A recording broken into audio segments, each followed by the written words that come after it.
Hey, it's me, MLB. Here's chapter 3 of Heard You Like Me, and this one is titled Heard Your Stomach.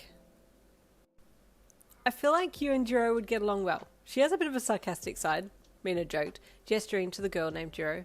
You liked this Jirou chick style immediately. She seemed hella cool and you smirked at her.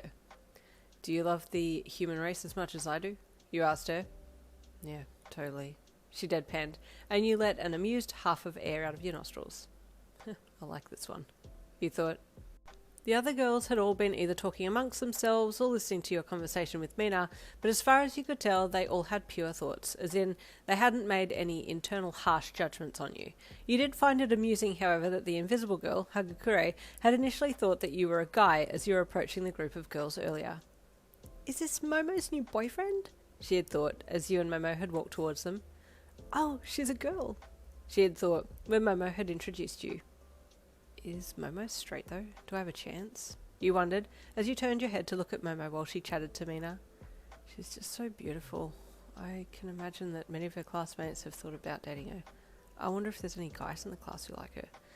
Well, guess I'll find out soon enough. Does she like anyone in the class? So, Yin, what are you going to have for dinner? Eureka asked happily, trying to make small talk with you. You must be hungry from your trip. I don't know, food. I'm sorry. I'm honestly so tired right now. If I could just pass out on the table and you guys shove food down my throat, I would be totally okay with that, you said, hearing a small snort from behind you, to your right. You looked and Jirou was smirking at you. Mood, she said. Right, you replied. Like, at this point, coffee can't even save me. She smirked again and you turned back to Eureka. 5 to 6 hours is about my sweet spot.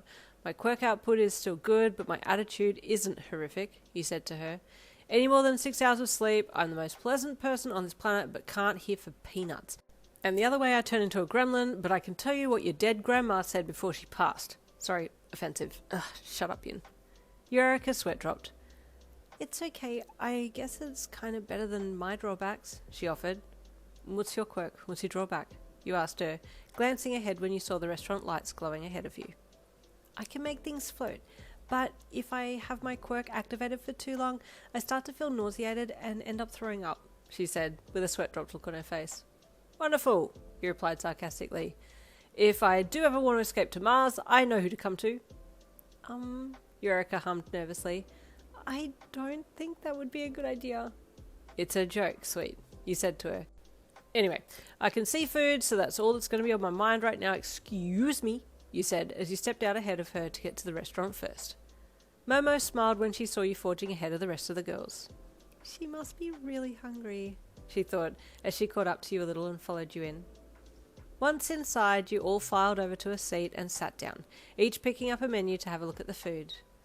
Oh man, come to mama, you moaned as you looked over everything available.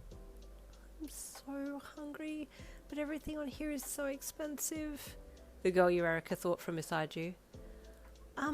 I might just have an entree, she said softly from beside you, and you looked at her. No, you won't, you replied bluntly, and she blushed heavily with embarrassment. No, I'm okay. I'll just have the spring rolls, she said, her sentence being ended by the sound of her stomach growling loudly, which she covered with one hand. I don't want to tell her I don't have the money, she thought, but you heard her loud and clear. Pick whatever you want, you said to her. I'm paying. What? She gasped. Why would she do that? That's so kind. She doesn't even know me, Eureka thought.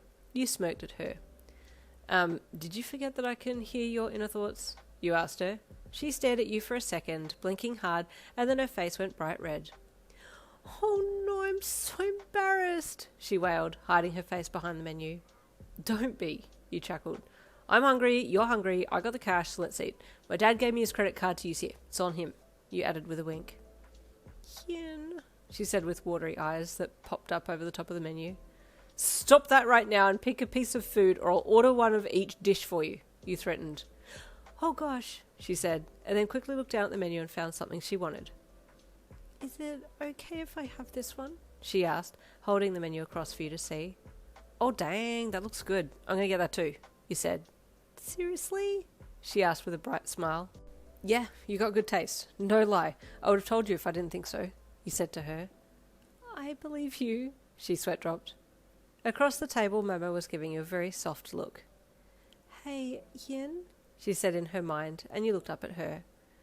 That was a really lovely thing to do, thank you. You just smiled at her in return. I'll talk to her later about it, you thought. Throughout the course of dinner, everyone chatted about their quirks, what they were up to in the course, differences between your hero course in France and their hero course here, the teachers, and then the conversation switched to the boys of the class.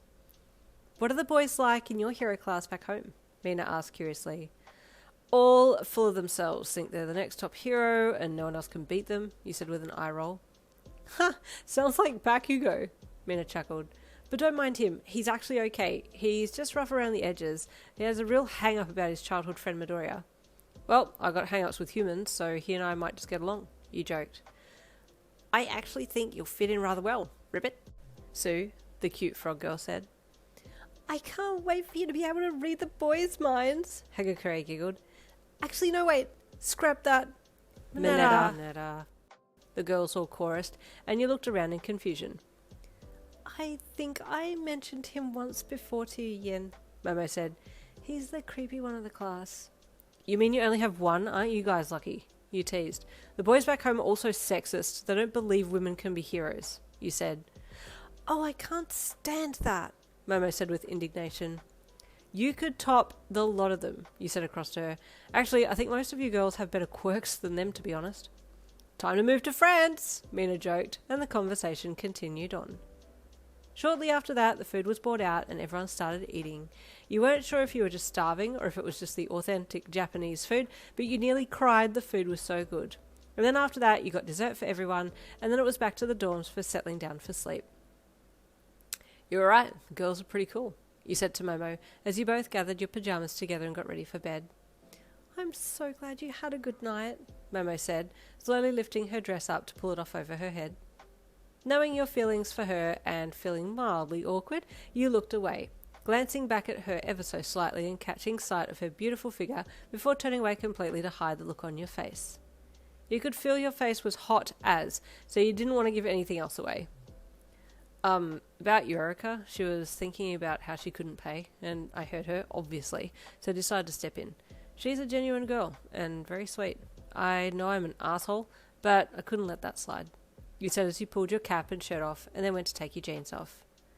Well, that was a really nice thing to do, Momo said, taking her bra off before slipping her silk sleeping shirt over her head.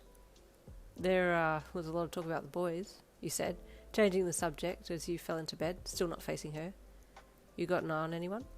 Momo laughed. No, not interested, she said with a smile at you as you lay there. You rolled over to look at her.